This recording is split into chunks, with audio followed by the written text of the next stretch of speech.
Welcome once again to my channel, Treasure Builders with Shalom Fulu. And today on this program, we'll be looking at cognitive development of children 2 to 3 years. And this episode will be rounding up the series on cognitive development of children. And in this episode, we'll be looking at both the milestones and the red flags to watch out for in the cognitive development of children of this age. Now, when we look at the milestones in the cognitive development of children 2 to 3 years, the first thing we need to look at is that at this age, they begin to comprehend sizes. They can differentiate between big and small, large and medium, fat and thin. So they now comprehend, they understand sizes very well and are able to use it appropriately when there's a need for it. Also, at this age, they begin to understand the time sequence of before and after. They can actually tell you what will happen, what happened before something, what is going to happen after, or what happened after a particular event. So they now understand the time sequence of before and after. For instance, you can ask a question, what are you supposed to do after using the restroom? They'll be able to tell you. What are you supposed to do before lunch or before eating? They'll be able to tell you because they can now understand the time sequence of before and after. Also, at this period, they can now match shapes and objects together very well. In fact, this period is a period where they can do a lot of categorization. They can match different shapes together. For instance, you can give them an activity where they have to put all red colors in a particular place, all blue colors in another place, or shapes to sort out and differentiate. So they are able to do this very well. Then it's also the period where they can now count and manipulate objects very well. Yes, they can count and manipulate objects very well. So at this period, it is important that when we are teaching them, we just don't teach them, give them the figures, add 2 plus 2 together. No, it's important that we introduce them to counting of objects.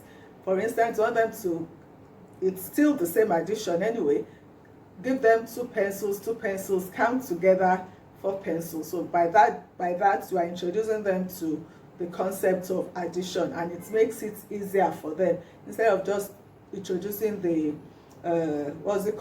the figures straight away. And when we are talking about shapes as well, we need to teach them shapes in an associative manner, not in abstract. For instance, you want to teach triangle, you need to look for objects, physical objects, concrete objects that they can see, they can relate to, and they can see that yes, this is actually a triangle. For instance, you can get a clothes hanger and show them the clothes hanger has a triangular shape. So now they've seen the clothes hanger, you've drawn the triangle for them. Anytime they see a clothes hanger, they are able to associate that yes, this is a triangular shape.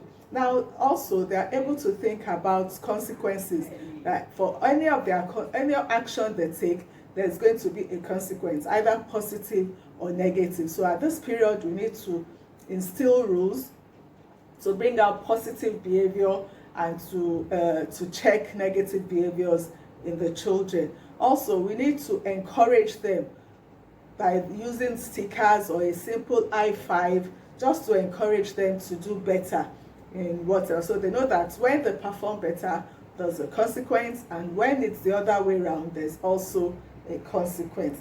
Lastly, another milestone to watch out for is that they can able to concentrate for longer periods now. So they can sit for longer periods of time in the class or in a learning environment.